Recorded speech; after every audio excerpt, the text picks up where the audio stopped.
우리 사도신경으로 우리의 신앙을 고백하겠습니다. 전능하사 천지를 만드신 하나님 아버지를 내가 믿사오며 그 외아들 우리 주 예수 그리스도를 믿사오니 이는 성령으로 잉태하사 동정녀 마리아에게 나시고 본디오 빌라도에게 고난을 받으사 십자가에 못 박혀 죽으시고 장사한 지 사흘 만에 죽은 자 가운데서 다시 살아나시며 하늘에 오르사 전능하신 하나님 우편에 앉아 계시다가 저리로서 산 자와 죽은 자를 심판하러 오시리라. 성령을 믿사오며 거룩한 공회와 성도가 서로 교통하는 것과 죄를 사하여 주시는 것과 몸이 다시 사는 것과 영원히 사는 것을 믿사옵나이다. 아멘. 찬송가 82장을 함께 찬송하겠습니다. 찬송가 82장입니다. 함께 찬송합니다.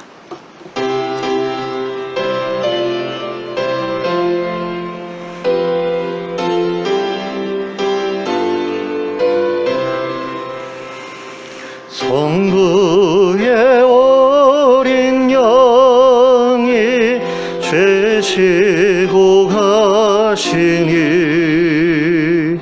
내 몸에 당할 영벌 다 대신하셨네. 내 죄가 추악하나 그 피로 씻으면 눈같이 희게 되어 피 하나 없으리. 내 죄를 회개할 때 용서해 주시고 병든 몸 고쳐줘서 새 생명 주시네. 내 속에 쌓인 근심 한없이 그것만 주 친히 벗겨줘서 위로해 주시네. 내 주를 의지하니 내 마음이 편하고 주 나를 붙드시니 내 앞길 환하다. 임마누엘 주 예수 끝없는 그 사랑 그 향기 바람 타고 온 땅에 퍼지네. 주 예수 본을 받아 온유한 마음과 겸손한 마음으로 섬기며 살리라. 나 주의 뒤를 따라 저 천국 이르러 천사의 노래 따라 주 찬송하리라. 아멘. 찬송가 229장 찬송하겠습니다. 229장입니다.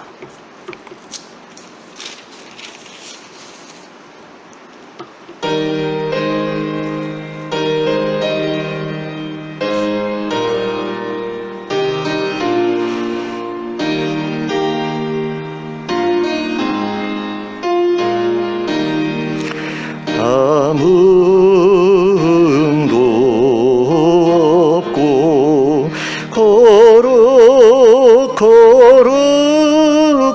거룩하신 주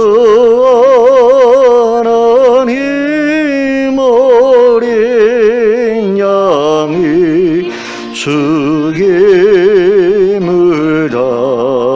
당했네.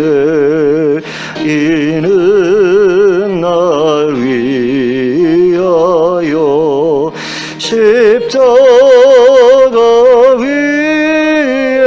위에서 못 박히사 깨뜨리신 주님의 몸일세. 이는 날 위하여 형벌을 받으사 주가 친히 대신을 인 주의 보혈일세. 이는 주가 지금 나에게 주시는 영생하는 양식이요 마시는 잔일세. 심히 사모하는 떠나셨던 주님 속히 세상 다시 올 때 반가이 뵙겠네. 우리 그때까지 십자가를 지고 주의 자비함과 은혜 널리 전파세. 아멘. 오늘 우리에게 주시는 하나님의 말씀은 요한복음 19장 30절부터 37절까지의 말씀입니다.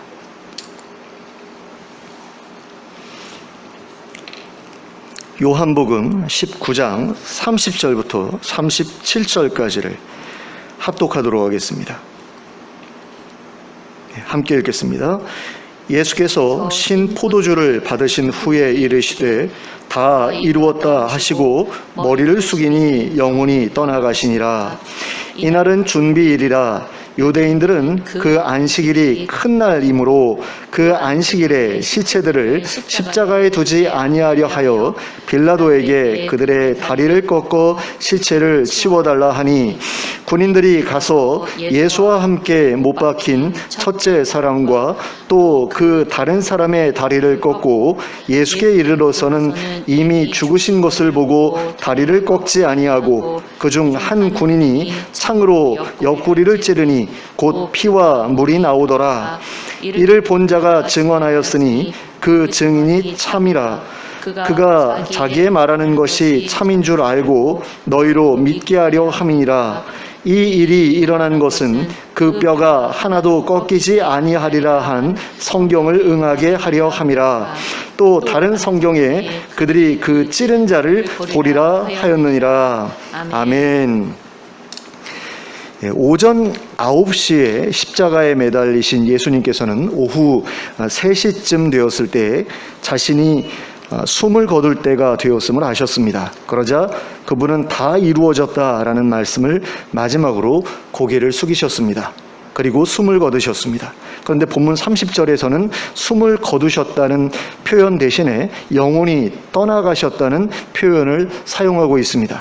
그리고 이 구절에 대해서 어떤 분들은 영혼이라는 단어 대신에 성령이라는 단어를, 또 떠나갔다라는 단어 대신에 맡겼다 또는 넘겼다라는 단어를 사용해서 번역하는 것도 가능하다고 말씀합니다.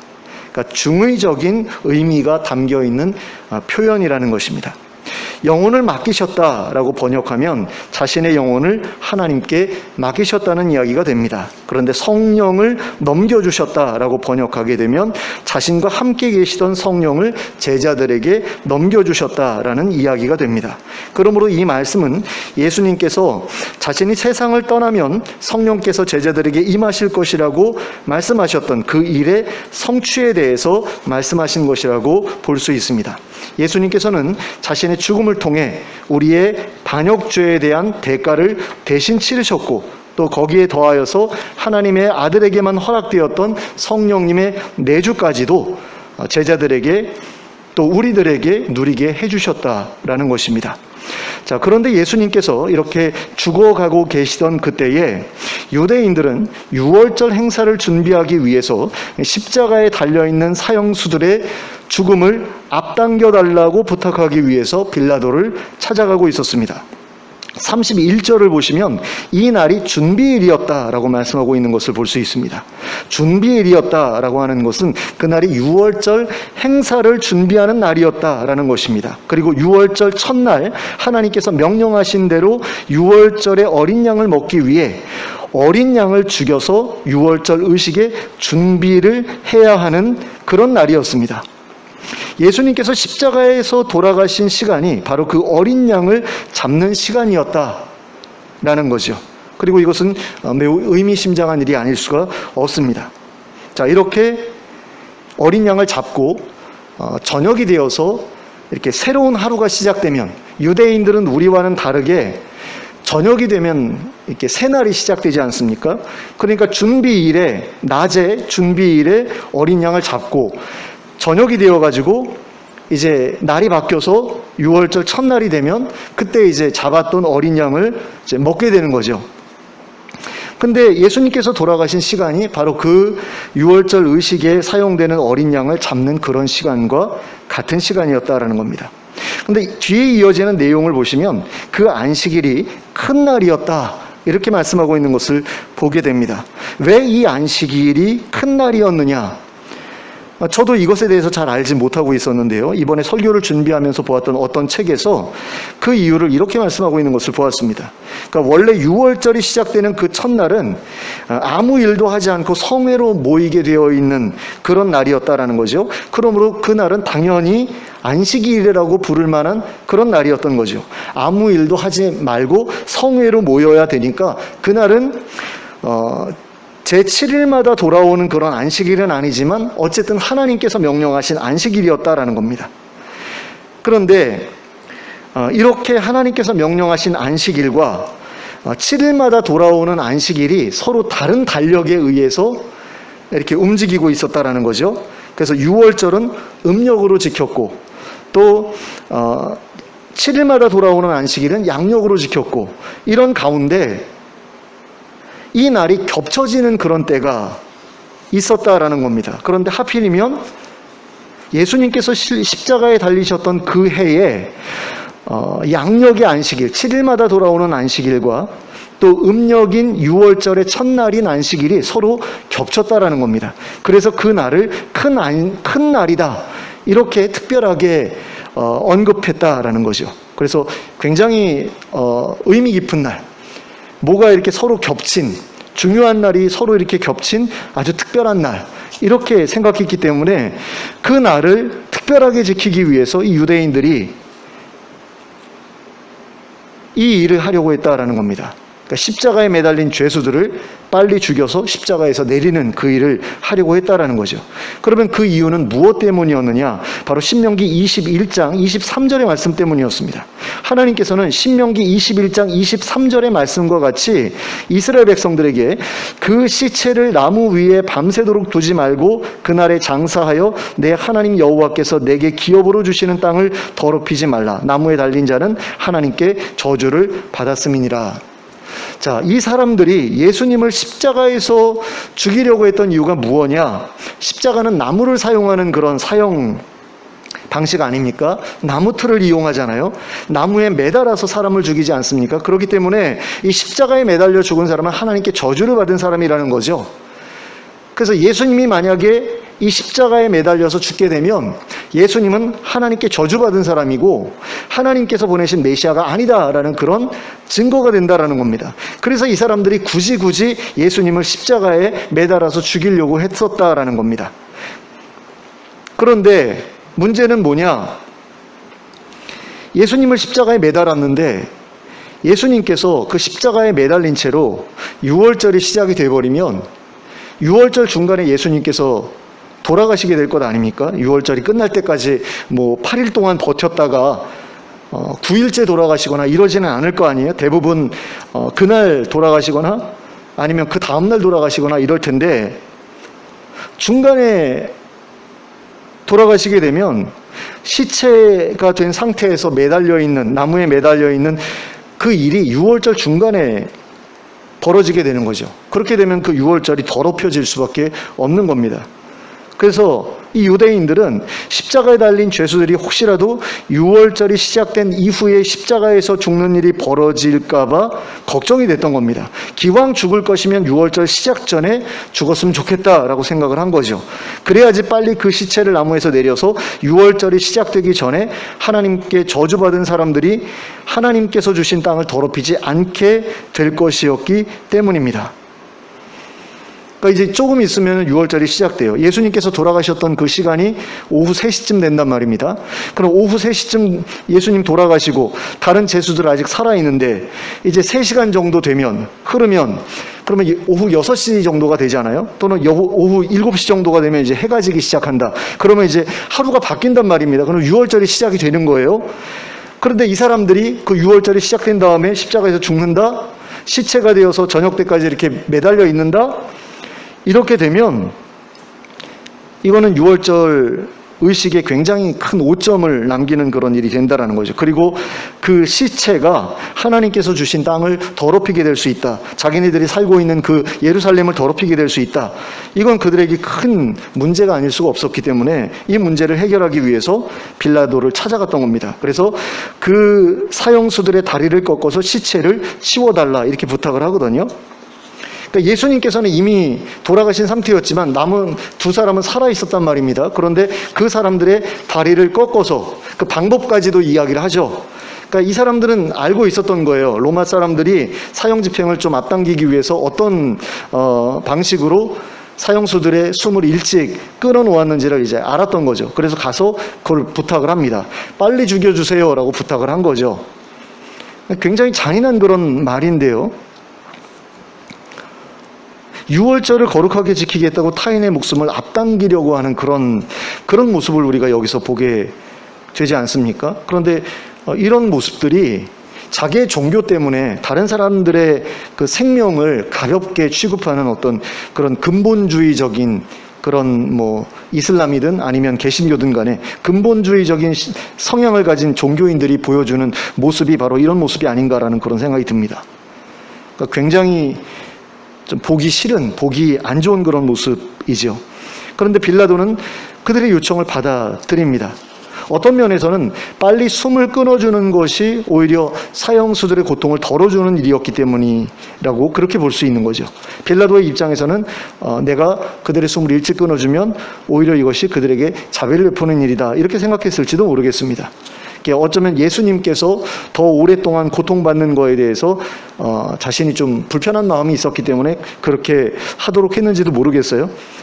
그러니까 어떤 사람들의 모습은 굉장히 잔인한 어떤 모습으로 느껴지는데 또 어떤 사람들의 모습은 또 그게 자비로운 모습처럼 이렇게 느껴지기도 하는 게 참 아이러니죠. 그러니까 같은 사건에 대해서 어떤 마음가짐을 가지고서 어떤 일을 추진하느냐에 따라서 그것이 잔인한 일이 되기도 하고 자비로운 일이 되기도 한다라는 것인데 바로 그런 일들이 이 유대인들과 빌라도 사이에서 벌어지고 있는 것을 보게 됩니다. 자, 빌라도의 명을 받은 군인들은 유대인들이 요구한 대로 십자가에 매달려 있는 사형수들에게로 가서 말뚝을 박는 그런 일에 사용하는 커다란 망치로 그들의 다리를 부숩니다. 그래서 그들의 다리가 원래 반대편으로 꺾어지게 만들어 버리죠. 그리고 그렇게 함으로써 그들이 더 이상 다리에 의지하여서 숨을 쉬지 못하게 만들어 버렸습니다. 그리고 그 양팔이 매달린 채 축 늘어져서 더 이상 숨을 쉬지 못하게 된 그 사형수들은 얼마 지나지 않아 숨을 거두게 됩니다. 그런데 군인들이 예수님의 곁에 서 있던 다른 사형수들의 다리를 부순 다음에 예수님의 다리도 부수기 위해서 예수님 근처로 와봤더니 이미 숨을 거두신 상태였다라는 거죠. 그래서 굳이 다리를 부술 필요가 없었다라는 겁니다. 그 무거운 망치를 휘둘러 가지고 그 다리를 부술 필요가 없었다라는 거죠. 그러나 혹시라도 죽지 않은 상태에서 내렸다가 아직 죽지 않은 걸 발견하게 된다면, 그리고 또 혹시라도 다시 살아나기라도 한다면 자기들이 책임을 져야 되거든요. 그러니까 로마 사람들 같은 경우는 이렇게 사형수가 도망을 쳤다라고 하면 그 사형수를 지키던 사람이 대신 그 죄값을 치러서 사형을 당하게 되는 그런 식으로 책임을 물었거든요. 그렇기 때문에 예수님이 확실하게 죽었는지를 확인하지 않았다가 만약에 예수님이 다시 살아난다 이렇게 되면 이 사람들이 책임을 져야 되는 겁니다. 그래서 그런 일은 겪고 싶지 않으니까 어쨌든 확인을 하긴 해야겠는데 이걸 어떻게 확인할까? 그냥 부숴버려도 사실 되기는 하지만 굳이 그럴 필요까지 있을까라는 생각이 들었던 것 같아요. 그래서 창으로 예수님의 옆구리를 찌르죠. 뭐 오른쪽으로 찔렀는지 왼쪽으로 찔렀는지 뭐 그건 우리가 알 수 없는 일입니다. 근데 그렇게 창으로 찔렀다가 이제 뺐더니 예수님의 몸에서 피와 물이 쏟아져 나왔다라는 거죠. 그러니까 돌아가신 지 시간이 어느 정도 흐른 다음이었다라는 이야기가 됩니다. 제가 예전에 그 해장국집에 한번 담임 목사님이 해장국을 즐겨 드시는 분이 계셨는데 그분을 따라서 이제 교육자들이 다 갈 때 따라가 봤거든요. 근데 딱 들어갔는데요. 그 다라라고 그러잖아요. 빨간색 고무 다라에 그 피를 받아온 거예요. 그러니까 선짓국을 끓이기 위해서 그 피를 받아왔는데 그 피를 이렇게 받아놓은 그게 덩어리가 이렇게 져가지고 굳어 있더라고요. 그래가지고 물이 이렇게 옆에 이렇게 고여 있는데 저는 처음에 그걸 물에다 담가놓은 줄 알았어요. 뭐 그 피가 아니라 어떤 뭐 살코기 같은 걸 물에 담가놓은 줄 알았어요. 눈이 나쁘니까. 근데 이제 좌석으로 가면서 이렇게 스쳐 지나가면서 봤더니 그게 피더라고요. 근데 피가 이제 오래되면 굳어지죠. 사람이 죽고 나서 또는 동물이 죽고 나서 시간이 흐르게 되면 피가 이렇게 굳어버리죠. 그러면서 이제 물과 그 혈액의 어떤 요소들이 서로 분리가 되는 그런 일이 벌어지는데 예수님의 몸에서 이미 그런 일이 벌어졌다라는 겁니다. 그래서 그것을 통해서 예수님의 죽음을 이 군인들이 확인했다라는 거죠. 그래서 더 이상 예수님의 시신에 손을 대지 않고 십자가에서 내려주었다라는 겁니다. 그리고 이 일에 대해서 이를 직접 본 사람이 증언했다라고 기록하고 있는 것을 볼 수 있습니다. 그리고 그 증언이 참이라고 말하고 있는데요. 그가 자신의 말하는 것이 참이라는 것을 확인했기 때문에 너희에게도 믿게 하려고 증언하는 것이다. 또 이렇게 말씀하고 있는 것을 보게 됩니다. 자, 그러면 이를 직접 본 그 사람은 과연 누구였겠습니까? 바로 요한이었을 것입니다. 그리고 그 모습을 직접 지켜보고 있다가 나중에 증언했을 것이다라는 거죠. 그리고 그 자리에는 요한 말고도 여인들이 있었습니다. 그 여인들도 그 일을 보았을 것이고 그리고 증언했을 것이다 라는 겁니다. 그러므로 예수님의 죽음은 생각보다 많은 사람들이 확인한 확실한 죽음이었다라는 거죠. 사람이 죽어가는 것을 그 누구보다도 더 많이 지켜보았을 것이 분명한 로마의 군인 4사람은 물론이거니와 십자가 근처에 있었던 4명의 여성과 또 1명의 남성이 이 일을 목격했기 때문입니다. 그런데 이어지는 36절과 37절의 말씀을 보면 예수님의 이 죽음에 대해서 사도 요한은 구약의 예언 가운데 2가지 예언이 성취된 것이었다라고 설명하고 있는 것을 보게 됩니다. 그러니까 예수님께서 확실하게 죽으셨다. 그런데 그 죽음에는 어떤 특별한 의미가 있다라는 거죠. 왜 그러느냐? 하나님께서 이미 미리 예언하신 그 예언대로 모든 일이 이루어지고 있기 때문이다 라는 겁니다. 지난주에도 우리가 그런 부분에 대해서 이제 살펴보았는데요. 예수님께서 고난받으신 모든 그런 과정들이 이미 예언되어진 그대로 이렇게 성취되어가는 그런 과정이었다라는 겁니다. 그런데 이제 돌아가셨잖아요. 그런데 그 돌아가신 그 죽음에 대해서 두 가지 의미가 있다라는 것을 36절과 37절을 통해서 말씀하고 있는데, 이게 굉장히 우리한테 중요한 그런 의미를 갖고 있다라는 것을 우리가 좀 기억했으면 좋겠습니다. 자, 먼저 36절을 함께 보시겠습니다. 36절 같이 읽겠습니다. 시작. 이 일이 일어난 것은 그 뼈가 하나도 꺾이지 아니하리라 한 성경을 응하게 하려 함이라. 자, 그렇다면 이 뼈가 하나도 꺾이지 아니하리라 한 성경의 그 말씀은 어디에 기록되어 있는가? 우리가 두 군데를 살펴볼 필요가 있는데요. 첫 번째는 민수기 9장 12절 말씀입니다.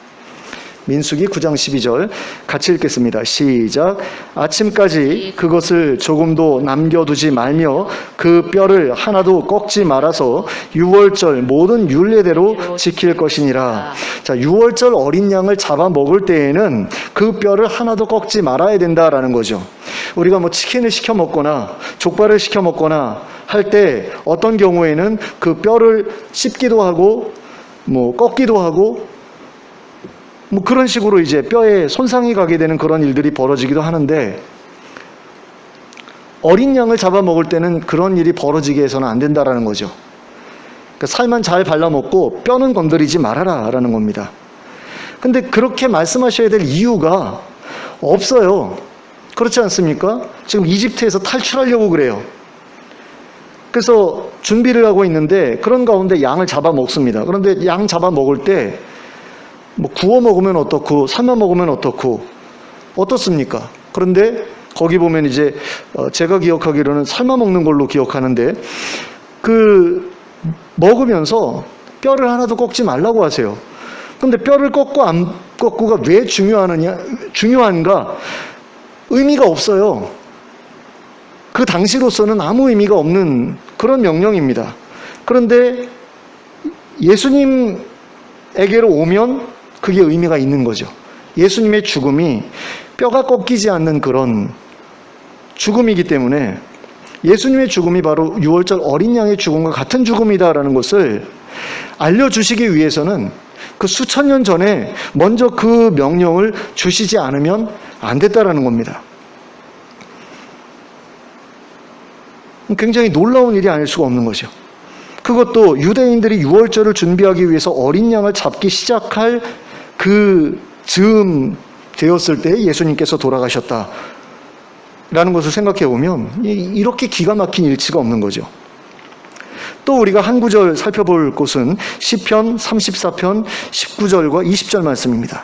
이것도 같이 읽겠습니다. 시작. 의인은 고난이 많으나 여호와께서 그의 모든 고난에서 건지시는도다. 그의 모든 뼈를 보호하시며 그 중에서 하나도 꺾이지 아니하도다. 자, 의인의 죽음에 대해서 말씀하고 있는데요. 의인의 죽음에 대해서 설명하면서 뼈를 보호하신다. 모든 뼈를 보호하신다. 그래서 하나도 꺾이지 않게 하신다라는 겁니다. 그러니까 뼈가 꺾이지 않았다라는 것과 의로움을 서로 연결 지으시는 것을 보게 됩니다. 그런데 유월절 어린 양을 잡을 때에는 점도 흠도 없는 그런 어린 양을 잡아야 되거든요. 그런데 그것이 의미하는 게 의로운 제물이라는 거죠.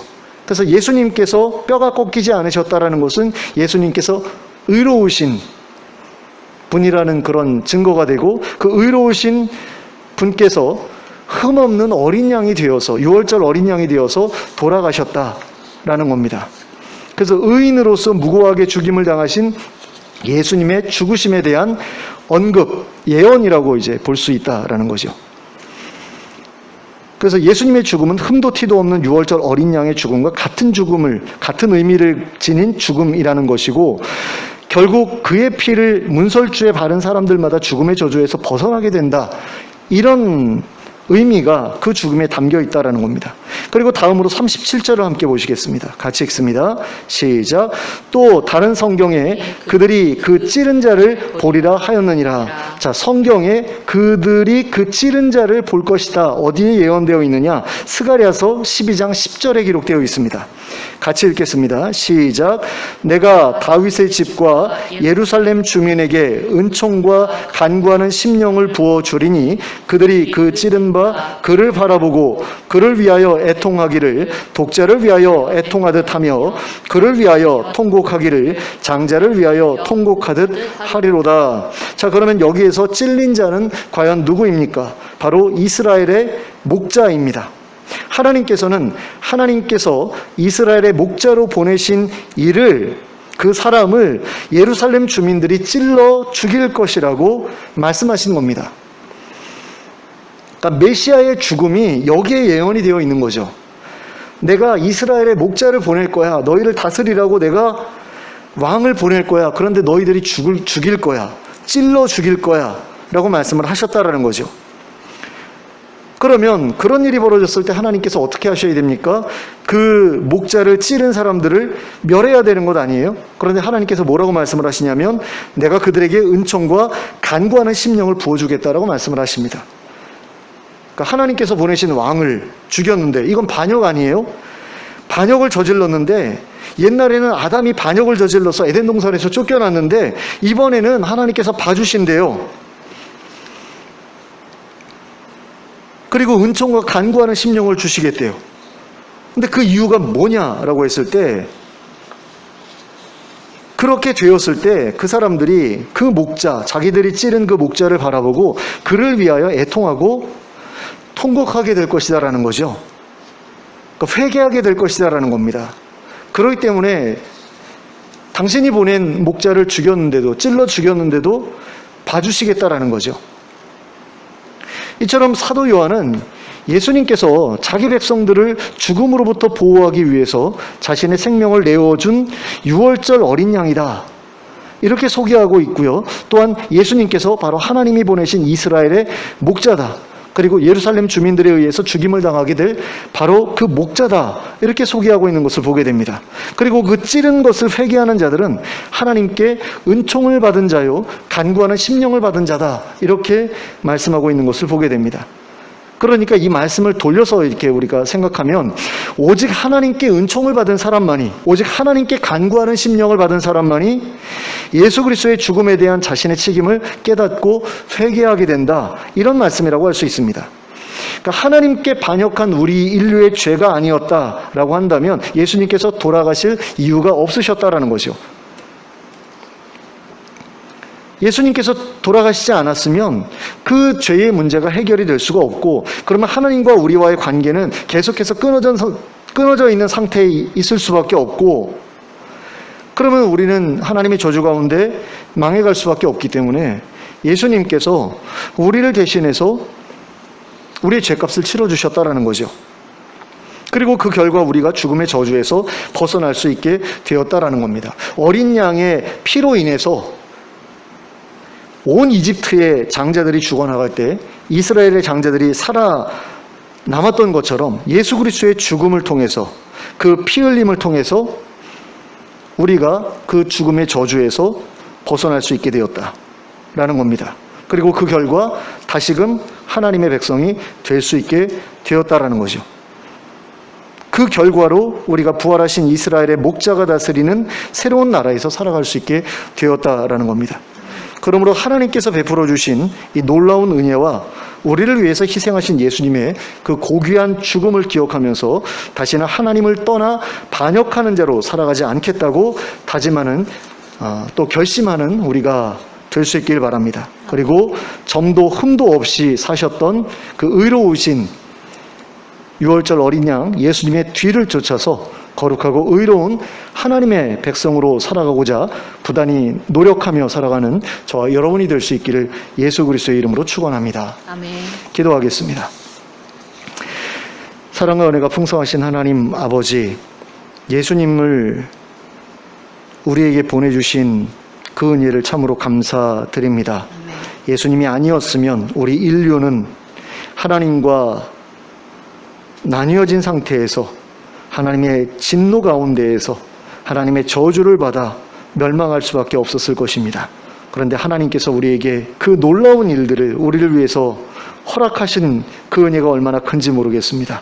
정말로 예수님께서 이 땅에 오시지 않으셨으면, 이 땅에 오셔서 우리를 대신해서 십자가에서 우리의 반역죄를 대신 치러주지 않으셨으면 우리가 바로 그 죄값을 스스로 책임지고 하나님의 진노 가운데 멸망했어야 될 터인데, 하나님 예수님께서 우리를 대신해서 죽으신 그 죽으심 때문에 하나님, 우리가 하나님의 저주와 진노로부터 벗어날 수 있게 되었으니 얼마나 감사한지 모르겠습니다. 또 거기에 은총과 간구하는 심령을 주셔서 그 놀라운 은혜를 깨닫게 하시니 또 얼마나 감사한지 모르겠습니다. 하나님, 이제 우리가 십자가에 매달려 돌아가신 예수 그리스도를 바라보면서, 우리의 죄가 찔러 죽인 그 예수님을 바라보면서 우리의 죄를 회개하기 원합니다. 하나님, 우리의 죄를 용서하여 주시옵소서. 하나님, 하나님을 반역하고 하나님의 말씀에 귀 기울이지 아니하고 오히려 사단의 말에 귀 기울이면서 사단의 말이 옳다고 생각하고 사단의 말을 좇아서 선택하고 결정하며 살았던 우리의 죄를 용서해 주시길 원합니다. 그리고 하나님 앞에서 새로운 삶을 시작하게 되기를 원합니다. 하나님, 예수님께서 숨을 거두시면서 고개를 숙이고 우리에게 넘겨주신 그 성령님을 우리가 마음속에 온전히 모시길 원합니다. 우리의 몸에, 우리의 삶 속에 온전히 모시길 원합니다. 그리고 내주하시는 성령님의 은혜로 말미암아 하나님께서 기뻐하시는 거룩한 삶을 살아내길 원합니다. 예수님께서 의로우신 분으로 사셨던 것처럼 우리도 의롭게 살아갈 수 있게 되길 원합니다. 그리고 부활하신 예수님을 우리의 목자로, 우리의 왕으로 모시고 새로운 나라에서 정말 새로운 삶을 시작할 수 있게 해주시길 원합니다. 그 약속을 우리에게 주셨사오니 그 약속을 받기에 합당한 자로 저희를 변화시켜 주시옵소서. 거룩한 자가 되게 하여 주시고 의로운 자가 되게 하여 주시고, 그래서 우리가 세상을 떠날 때쯤 되어서는 정말로 예수 그리스도께서 이 땅에서 보여주셨던 것처럼 의로운 모습으로 하나님과 사람들 앞에 서게 하여 주시고 세상에 우리의 의로움을 보여줄 수 있게 허락하여 주시옵소서. 그래서 하나님 앞에 설 때에 조금도 부끄러움 없이 떳떳함으로 설 수 있는 저희 모두가 될 수 있도록 인도하여 주시옵소서. 예수 그리스도의 이름으로 기도하였습니다. 아멘. 마지막으로 찬송가 251장 찬송하고 예배를 마치겠습니다. 251장입니다.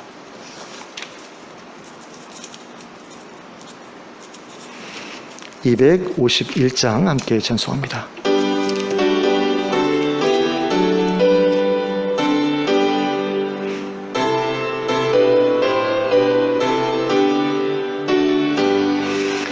놀랍다 주님의 큰 은혜, 우리의 죄를 속하시려 갈보리 십자가 위에서 어린 양 보혈을 흘렸네. 주의 은혜 우리의 죄를 다 씻었네.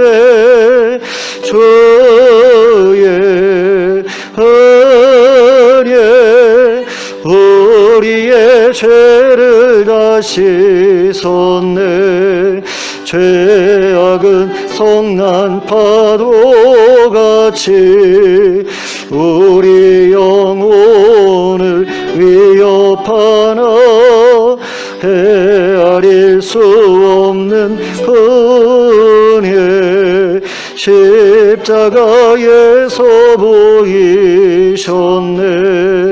주의 은혜 우리의 죄를 다 씻었네. 주의 은혜 우리의 죄를 다 씻었네.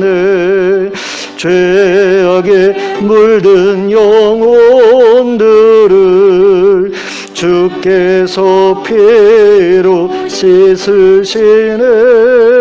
지금도 흐르는 그 피에 눈보다 더 이게 씻으라. 주의 은혜 우리의 죄를 다 씻었네. 주의 은혜 우리의 죄를 다 씻었네. 피할 수 없는 은혜를 믿는 자에게 거저주네.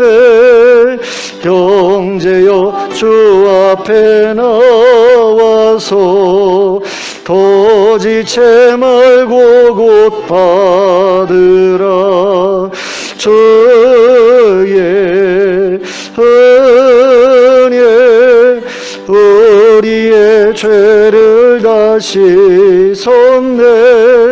주의 은혜 우리의 죄를 다 씻었네. 아멘. 주님 가르쳐 주신 기도로 예배를 마치겠습니다. 하늘에 계신 우리 아버지여, 이름이 거룩히 여김을 받으시오며 나라에 임하옵시며 뜻이 하늘에서 이룬 것 같이 땅에서도 이루어지이다. 오늘날 우리에게 일용할 양식을 주옵시고 우리가 우리에게 죄 지은 죄를 사하여 준 것 같이 우리의 죄를 사하여 주옵시고 우리를 시험에 들게 하지 마옵시고 다만 악에서 구하옵소서. 대개 나라와 권세와 영광이 아버지께 영원히 있사옵나이다. 아멘.